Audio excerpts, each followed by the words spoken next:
Hey everyone, this is Andy from Giz China. Today we're going to take a look at the new budget phone from Doogee. It's the Doogee X6. So this is the packaging it comes in. We've got a few details on the front. Mentions it runs Android 5.1 out of the box. Has a 5.5 inch HD display, so that's a resolution of 1280 by 720. And there's a pretty big battery in there. It's a 3000 mAh battery. You can also see from the front we've got this new metal design around the phone, and this actually incorporates like a flexi metal material which the physical buttons sit underneath. It's a feature that Doogee are really excited about. It's something new. I've not seen it on other phones before, but how practical or useful it actually is, I'm not sure. On the rear we've got a few more details. So the phone has a MediaTek MT6580 quad-core processor. Now, for any of you who are not sure what that means, basically this is the budget processor from MediaTek, and it only supports 3G networks, so TD, SCDMA and WCDMA networks.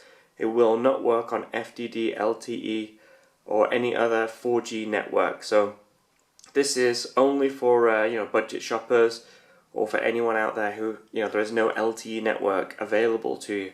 So if 3G only is good for you, then the Doogee X6 could be one to look at. Another hint that this is a budget phone is the fact that it only has 1 GB of RAM, and this is increasingly rare now to find a phone with just 1 GB of RAM, as is the 8 GB of internal memory. We've got a 5 megapixel main camera interpolated to 8 megapixels and a 2 megapixel front camera interpolated to 5. So all those specs are telling us it's a budget phone. So yeah, if you're after something with only 3G and you just want a basic phone, this could be something worth looking at. Okay, so if we open up the packaging, we get to see the Doogee X6 for the first time. This is the white and black version of the phone, and I'm not sure you can tell straight away, but it does have pretty thick bezels.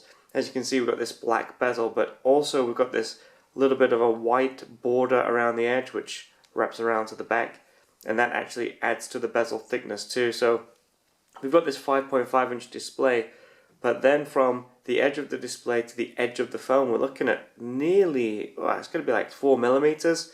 It's pretty thick, and considering it's a 5.5 inch phone, it feels a lot more like a 6 inch device. It's a very, very big device. Before we look at anything else on the phone, let's see what is inside the box. So the phone is first, and if we pull out some of this material, see what else is in there. Okay, so there are no earbuds, but we've got a USB data cable. We've also got an EU standard charger and a quick start guide. That's it, there's nothing else in there. So there are no screen protectors in the packaging, and yeah, that was meant to be one, but it's come off as I've removed. Yeah, that was meant to be on there. So there is a screen protector on the phone, but do be careful when you peel off this protective film, because as you can see, the screen protector came off too. Alright, so I already mentioned 5.5 inch HD display, but it is quite a thick phone. It's got very wide bezels, so it makes it feel more like a 6 inch device. Now, I've not turned the screen on just yet, but I can see that this is a cheaper display. It's not an on-cell display, it's not an OGS display. So what basically that gives you like a glass panel over the touch screen, and that means sort of the images are sitting behind the screen, and you can see that just at the edges there. There's a bit of a shadow between the glass and the actual screen below it. Around the phone we've got a metal border around it. Now this is not a chassis, it's not the metal chassis, this is a plastic foam. But what this metal does, it incorporates these little flexi areas which have the physical buttons beneath it. Now I'm not entirely sure what the aim of that is. It could be to try and help prevent wear and tear on any internal mechanisms by having the springiness of the metal act as the button. But it does make for a neat looking design feature. But overall, just that on its own is not a super cool feature. But it's an interesting design one. You can see here we've got the volume rocker on the left, and it's made of this aluminium that comes along, bends up, and then splits there, which gives us two buttons. You can just make that out. and on the right we've got a single power button there too. Alright, so around the phone, 2 megapixel camera at the front, and that's interpolated to 5 megapixels. We've got capacitive buttons along the chin. I assume they're not backlit because we've got this silver finish to the icons, so you can see them easily even with a bit of light. It's quite a thick looking phone. I've not measured it, but it's, you know, it looks like it's approaching 8.9, maybe 9 millimeters thickness. The actual design of the phone is narrower at the front and wider at the rear, and we've seen this on other phones. For example, I think it's the Elephone P9000 has a similar design, but because it has a much more compact design with the thinner bezels, that actually helps to improve the comfort in your hand. With the Doogee X6, it's a pretty huge phone, so it still feels big, and it doesn't really add that much to the comfort of the device. On the rear we've got this white plastic panel with a speaker grill there, Doogee logo, single LED flash, and that 5 megapixel rear camera that's interpolated to 8 megapixels. 3.5mm headphone jack and a USB at the top, and we've got a microphone hole in the bottom. There's nothing else around here. There are no SIM trays. So peeling off the rear, there we go, we can find we've got dual SIM support and we've got space for a micro SD card. And with only 8 gigabytes of internal memory, the chances of you needing that SD card are quite high. You can see on the back of the plastic rear panel there's this honeycomb design on there, and you know, that is quite a nice feature. It means that there's something between the plastic and the battery. It means that the rear feels quite solid, and it actually adds a little bit of strength to the back of the phone as well when you're pulling it off. But other than that, it's just shows a little bit of added thought to the rear. There's the 3000 mAh battery, and you can see there's a bit of a sticky tape on there. So we're going to remove that so we can take a look at the system. So let's pop that down, take that off. Let's have a look. So it's a 3000 mAh battery. Feels quite thin, to be honest, but it is quite a big battery, so the chances of it being accurate are more likely. Let's pop that in there. Speaker at the bottom there matches up to the speaker grill. Pop the back on and turn the phone on. So this is the standard Doogee X6. Now actually looking at the phone, I can just make out there's a bit of a grill here, which is the receiver, and there's also a grill along the bottom there.